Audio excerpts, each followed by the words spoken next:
My name is Amelia Vance. I'm 34 years old, and I can still feel the phantom chill of being left out in the cold, metaphorically and almost literally, on the night of the annual Sterling Solutions Gala.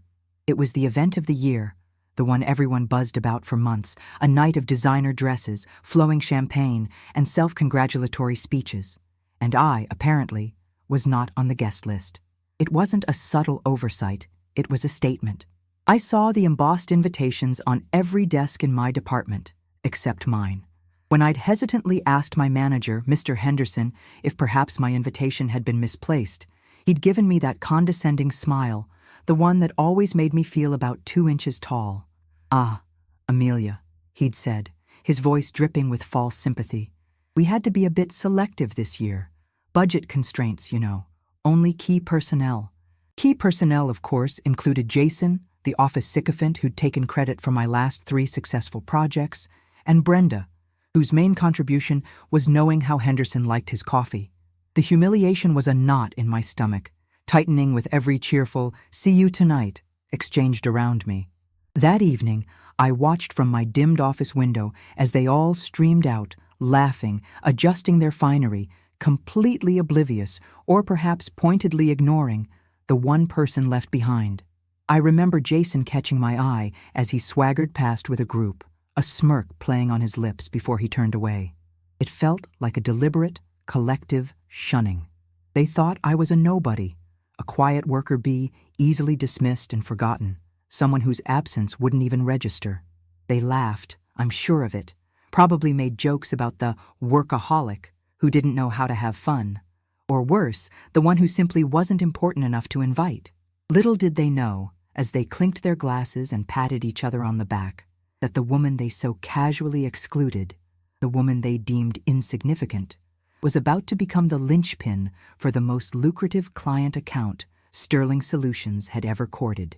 The irony was so thick it was almost suffocating, but the thought of what was coming, the delicious anticipation of their shock, was the only thing that kept me warm that night. They had no idea that in less than a week, during the pivotal introductory meeting with the CEO of Innovatech Dynamics, that very CEO would scan the room, his gaze passing over Henderson and Jason, and then, locking eyes with me, announce to everyone, "She's my lead consultant. Amelia Vance is the reason we're even considering this partnership." The memory of their stunned, gaping faces is a masterpiece I replay in my mind often. Have you ever been deliberately excluded, made to feel utterly worthless by people who should have valued your contributions? Share your story in the comments below. Let's show each other that these experiences, as isolating as they feel, are something many of us have faced. And please, don't forget to subscribe if you're ready to hear how I turned their laughter into my triumph. The exclusion from the gala wasn't an isolated incident. It was just the most public and personally cutting example of a pattern that had been woven into the fabric of my 5 years at Sterling Solutions. It started subtly, as these things often do. I joined the company bright-eyed and full of ideas, eager to prove myself.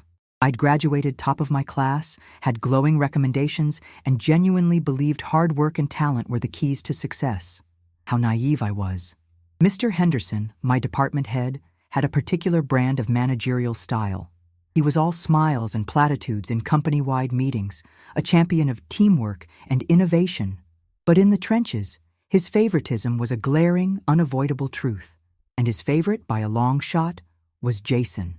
Jason, who had joined the company a year after me, possessed an uncanny ability to echo Henderson's opinions just moments after Henderson voiced them, and an even greater talent for presenting other people's work as his own.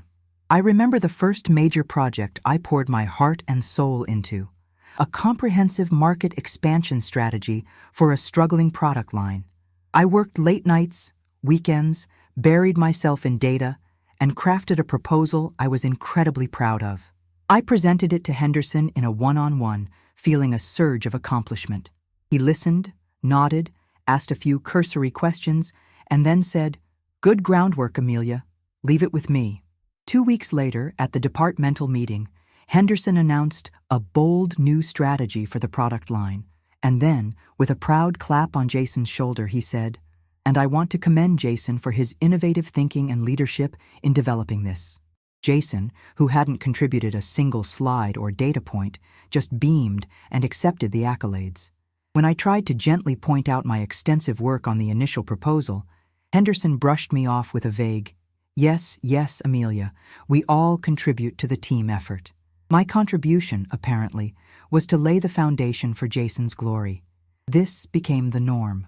My ideas, if presented by me, were often met with skepticism or a "let's park that for now." But if Jason, or one of the other favored few, all male I couldn't help but notice, repackaged a similar concept, it was suddenly brilliant and forward-thinking. There was the time I suggested a new client retention protocol, meticulously outlining steps to improve satisfaction and reduce churn. It was dismissed as too complex and resource-intensive. 6 months later, Jason presented a watered-down, less effective version of my protocol, missing key elements I'd argued were crucial, and Henderson lauded him for his proactive approach to client management. I felt like I was screaming into a void. The sexism wasn't always overt, but it was a constant, suffocating undercurrent. I'd be in meetings, the only woman, or one of very few, and despite my expertise on the subject, I'd be the one asked to take notes, or worse, to get coffee. My directness was labeled aggressive, while a man's was assertive. My dedication, the extra hours I put in, was sometimes subtly framed as me not having much of a social life, whereas for Jason, it was commitment and ambition. I once overheard Henderson telling another manager that I was very competent for a woman, as if my gender was a handicap I'd managed to partially overcome. The comment stung, a sharp, quick jab that left a lingering ache. It wasn't just Henderson and Jason, it was a culture. Brenda, Henderson's unofficial gatekeeper, would forget to pass on important messages to me or conveniently lose my reports only for them to reappear on Jason's desk. There were the snide remarks in the break room, the way my suggestions were talked over in meetings, the polite but firm exclusion from after-work drinks where crucial informal networking happened. I was good at my job, exceptionally good. My performance reviews, the official ones at least, always reflected that, but I was consistently made to feel like an outsider, like my contributions were secondary, easily absorbed into the collective credit of the team, which usually meant Jason. The key personnel excuse for the gala invitation was just another layer of this systemic disregard. It was a clear message. You are not one of us. You are not important. Your hard work, your long hours, your actual results, they don't earn you a seat at the table, not even at a party. The frustration was a constant simmer beneath the surface. I'd go home some nights feeling so utterly defeated, wondering why I even bothered. I'd look at my reflection and see someone tired, someone whose spark was dimming under the relentless weight of being undervalued. But beneath the frustration, a different feeling was beginning to take root, a cold, hard resolve. They thought I was just a doormat, someone they could wipe their feet on. They had no idea what I was capable of or what I was quietly building in the shadows they'd cast me into. Amidst this daily grind of being overlooked and undervalued, the Innovatech Dynamics account landed on our radar like a meteor. It was, by far, the largest and most prestigious potential client Sterling Solutions had ever pursued. The air in the office crackled with a mixture of excitement and anxiety. Mr. Henderson was practically vibrating with ambition, already envisioning the accolades, and of course, envisioning Jason as the public face of this grand conquest.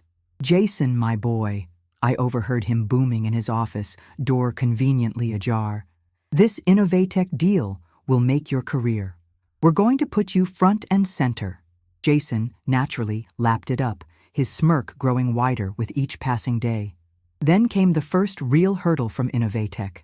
It wasn't a request for a flashy presentation or a high-level overview. It was a deeply technical, multi-part request for information. Hundreds of questions drilling down into our core methodologies, our data security, our scalability, our bespoke customization capabilities. It was the kind of document that made most salespeople's eyes glaze over.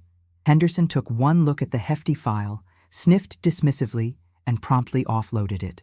"Amelia," he said, dropping the thick binder on my desk with a thud that felt symbolic. You're good with the minutia. Sift through this, get the answers. Jason and I need to stay high level, focus on the strategic win. The implication was clear. This was grunt work, beneath the notice of the key personnel focused on schmoozing and grandstanding. I saw Jason shoot me a pitying look, as if I'd been handed a pile of rocks to sort while he was off to polish diamonds. But as I began to delve into the RFI, something shifted in me. Yes, it was incredibly detailed, demanding, and time-consuming. But it was also fascinating. Innovatech wasn't just asking standard questions. They were probing, testing, looking for genuine substance. Their questions were intelligent, revealing a deep understanding of their own needs and a sophisticated approach to selecting partners. For the first time in a long time, I felt intellectually engaged, challenged in a way that Henderson's superficial assignments never offered. I spent the next 2 weeks immersed. I didn't just answer their questions, I anticipated their follow-ups. I cross-referenced data, pulled case studies that weren't in our standard marketing material, but perfectly illustrated our capabilities in niche areas they were interested in. I even identified a potential synergy between one of our underutilized proprietary algorithms and a specific operational challenge hinted at in their documentation, something I was sure no one else at Sterling, least of all Jason, had ever considered.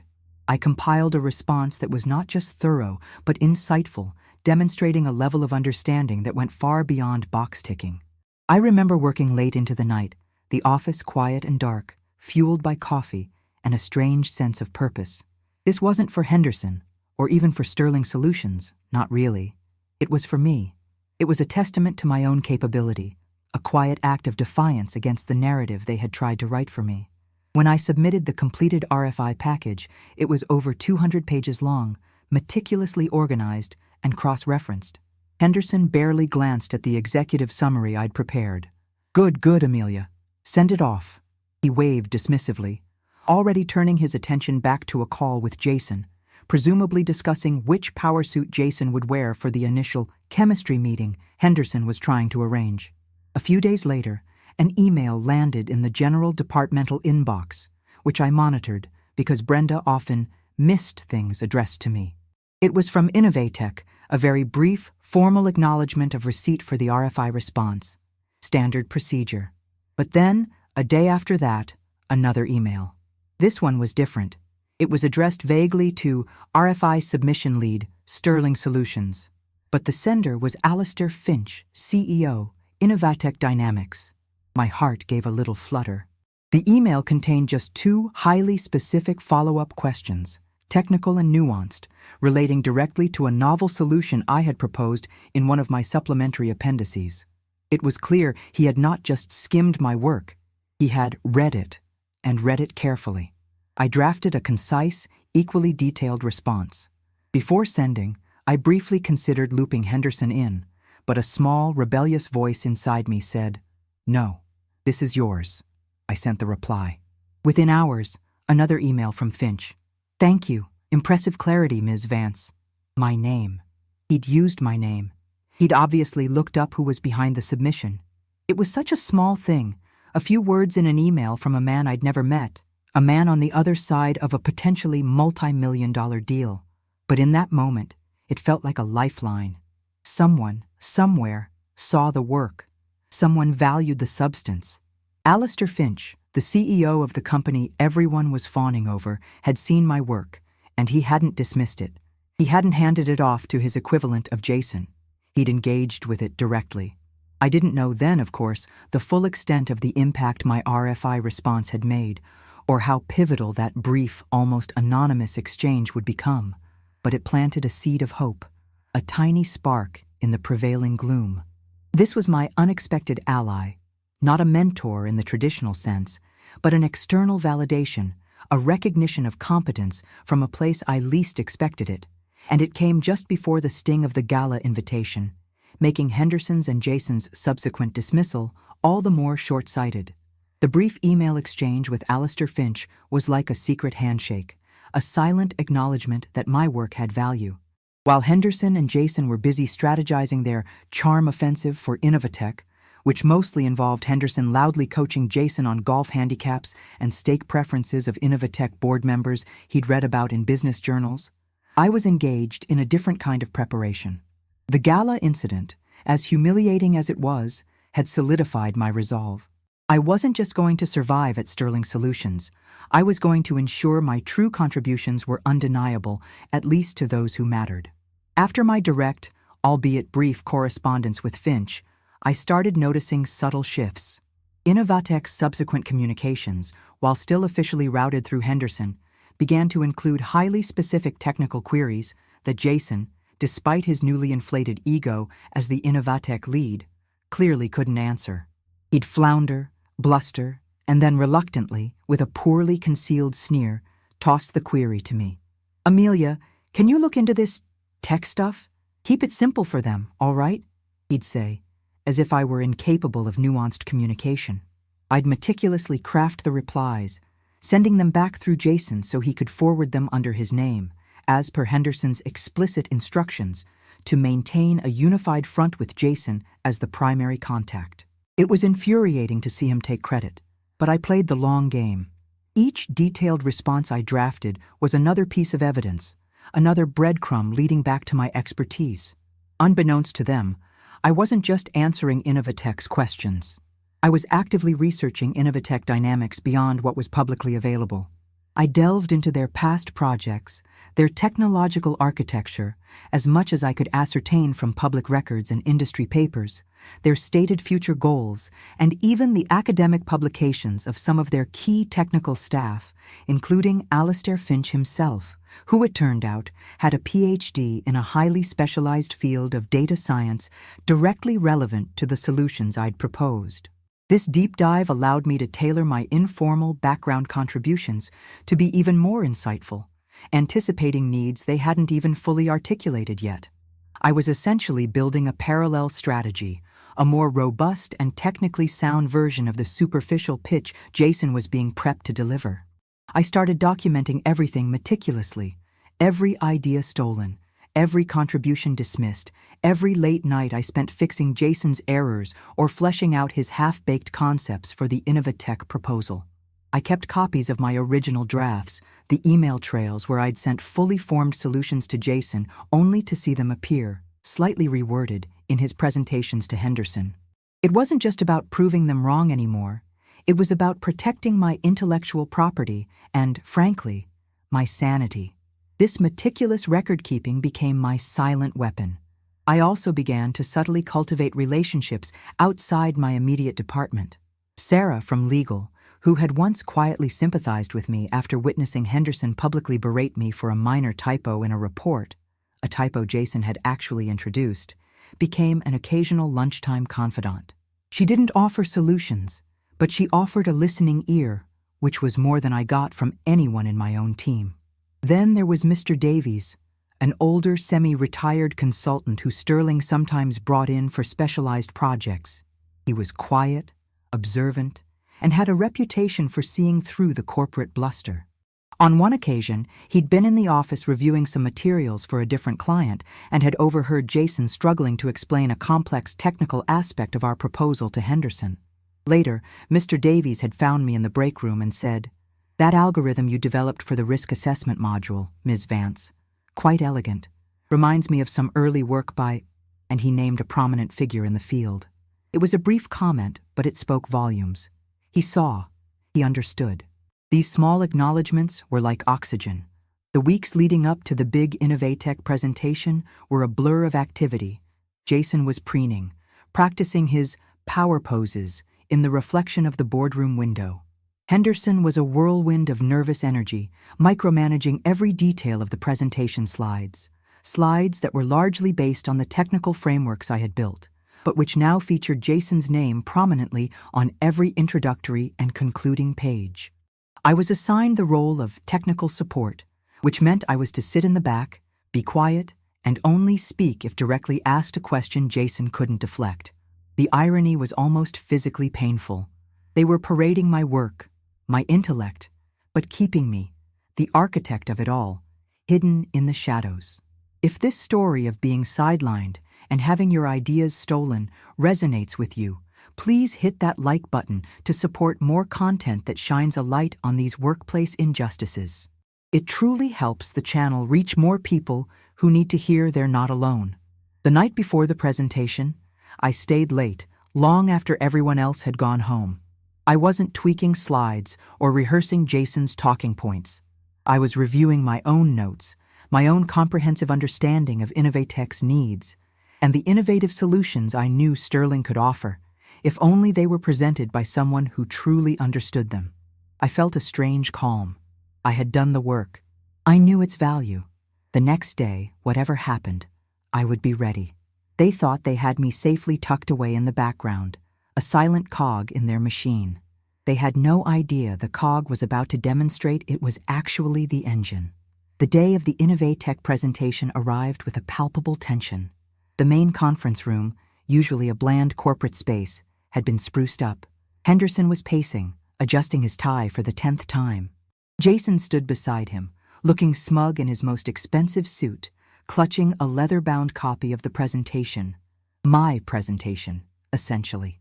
I was seated, as instructed, at the far end of the long mahogany table, almost blending into the wallpaper, with my laptop open, ostensibly to pull up supplementary data if needed. The unspoken instruction was, be invisible. Alistair Finch and his team arrived precisely on time. Finch was exactly as I'd pictured him from his professional photos. Sharp, intelligent eyes, an air of quiet authority. He exuded competence, not arrogance. His team was equally impressive, a mix of seasoned executives and bright, younger technical leads. Introductions were made.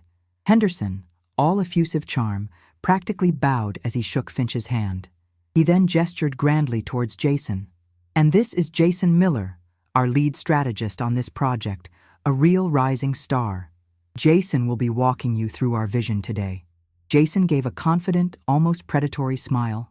I watched, my expression carefully neutral, as Henderson also introduced the other Sterling Solutions executives present, but conveniently skipped over me, the technical support at the end of the table.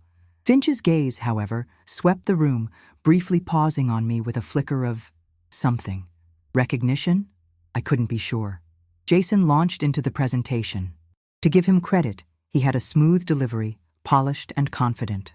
The problem was, his understanding of the material was paper-thin. He was reciting lines, hitting bullet points, but when he veered off script or attempted to ad-lib on the more complex technical aspects, he faltered. He'd glance nervously at Henderson, who would offer a subtle, encouraging nod, or quickly interject with a platitude to steer the conversation back on track. I could see some of the Innovatech technical team exchanging subtle glances. They weren't buying it.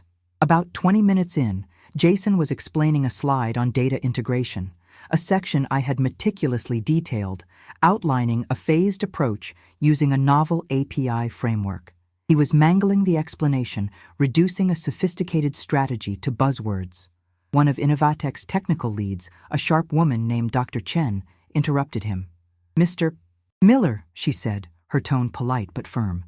Your slide mentions a proprietary data harmonization algorithm. Could you elaborate on its core architecture and how it addresses potential legacy system conflicts, particularly with non-standardized datasets? Your RFI response was quite specific on this point. Jason blinked. His confident smile faltered. I knew for a fact he hadn't even read the RFI response beyond the executive summary I'd been forced to attribute to him. He stammered, well, it's a very advanced, synergistic, framework? He looked desperately towards Henderson, who cleared his throat, about to jump in with a deflection. But before Henderson could speak, Alistair Finch raised a hand, a small, almost imperceptible gesture that silenced the room. His gaze, cool and direct, was fixed on Jason. Mr. Miller, Finch said, his voice calm but carrying undeniable weight. The RFI response we received, the one that truly caught our attention and led to this meeting, was exceptionally detailed. It demonstrated a profound understanding of our challenges, particularly in the appendices regarding data optimization and predictive analytics. It was remarkably insightful. Jason puffed up slightly, a relieved smile returning. Yes, well, thank you, Mr. Finch. We put a lot of effort into that.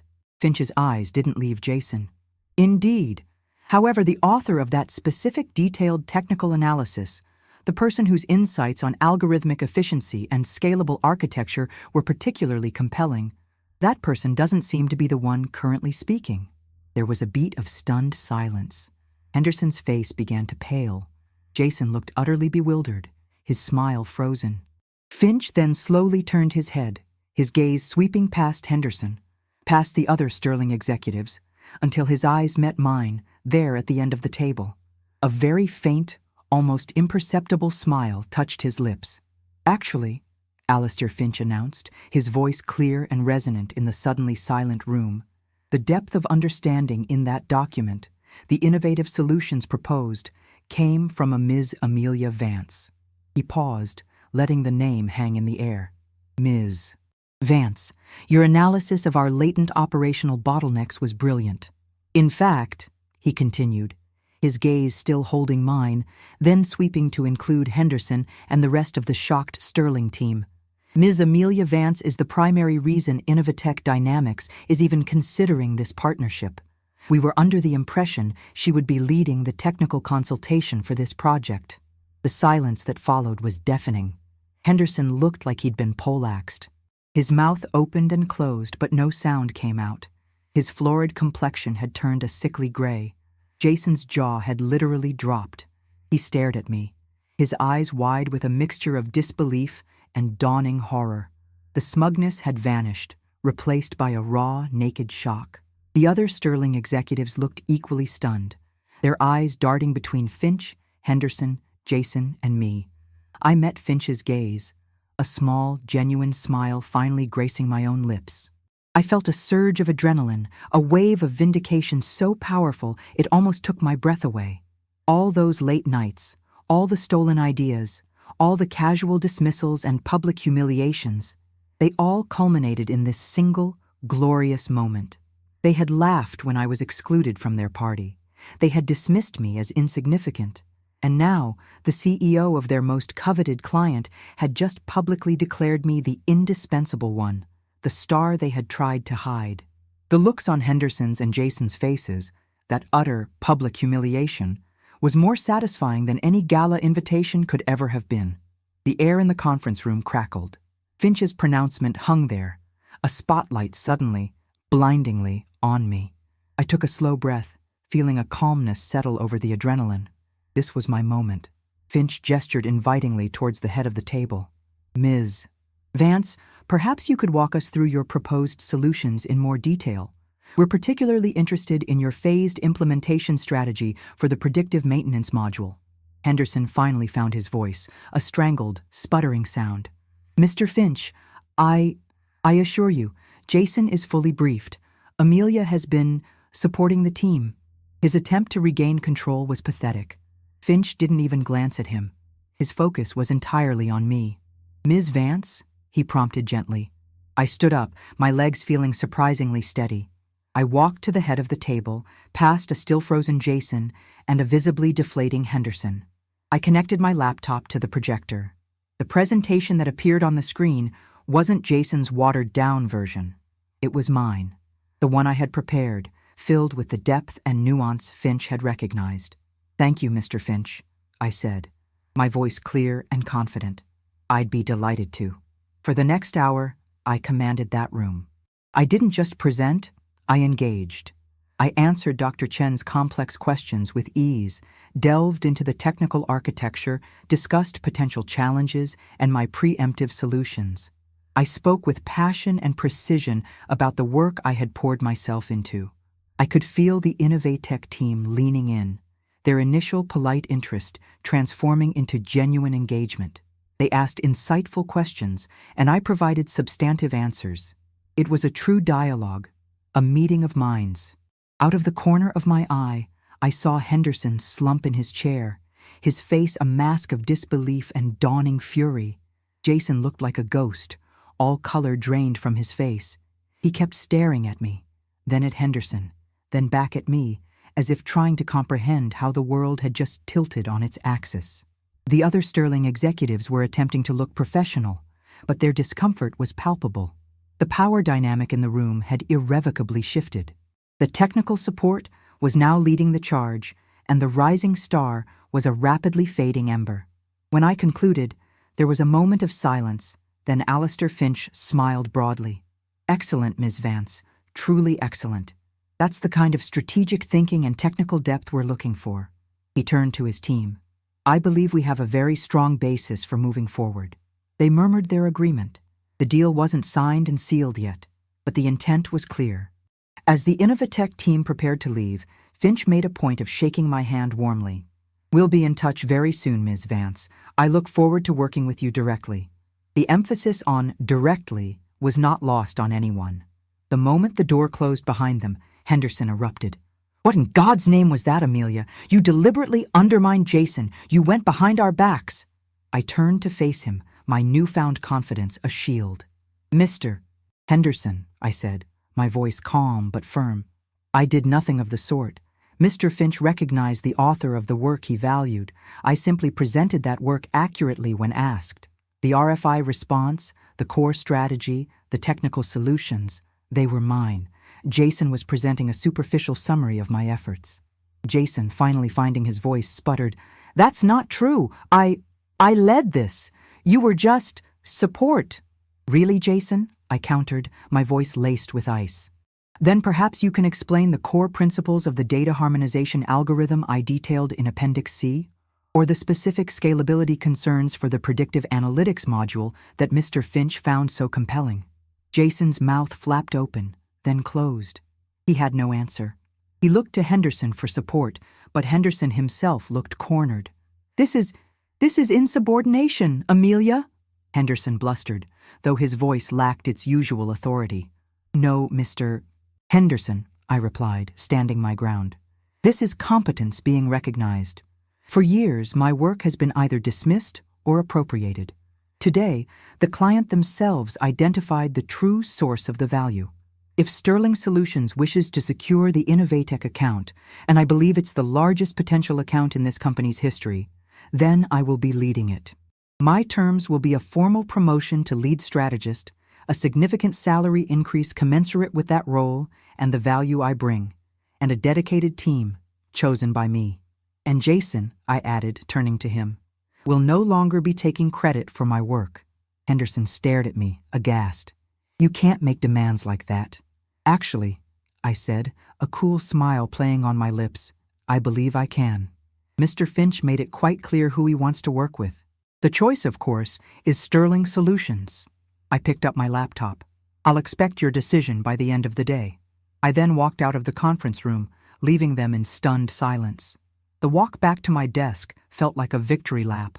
I could feel the eyes of my colleagues on me, a mixture of shock and dawning respect. Brenda, Henderson's gatekeeper, actually looked flustered when I passed her. Later that afternoon, Henderson called me into his office.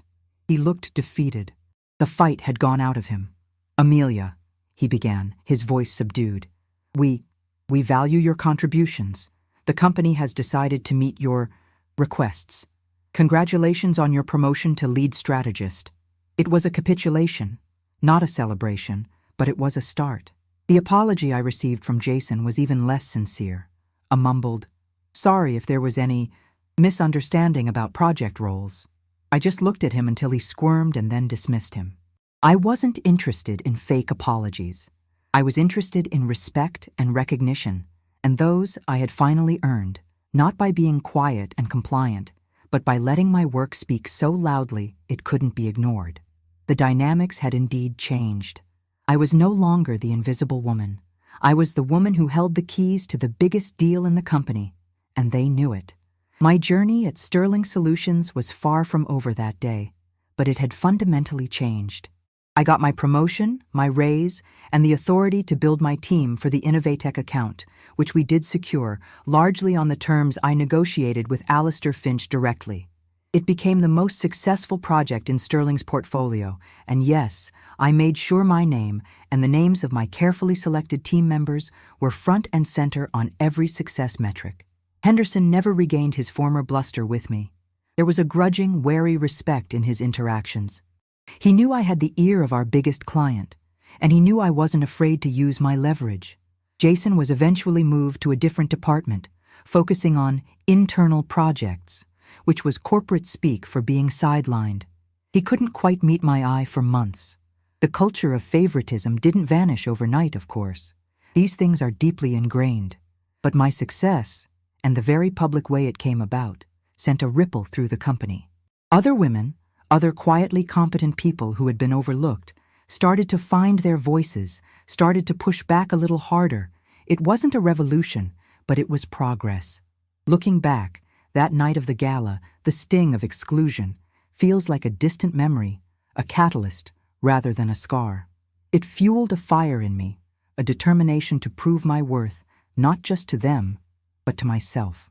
For so long, I had internalized their dismissal, questioned my own abilities, wondered if perhaps I wasn't good enough. The truth is, I was more than good enough. I was exceptional. They just couldn't or wouldn't see it until it was impossible to ignore. My story isn't just about revenge, though I'll admit there was a deep satisfaction in watching Henderson and Jason's faces crumble. It's about the power of resilience, the importance of believing in your own talent even when no one else seems to. It's about understanding that true value isn't dictated by biased managers or exclusionary office politics.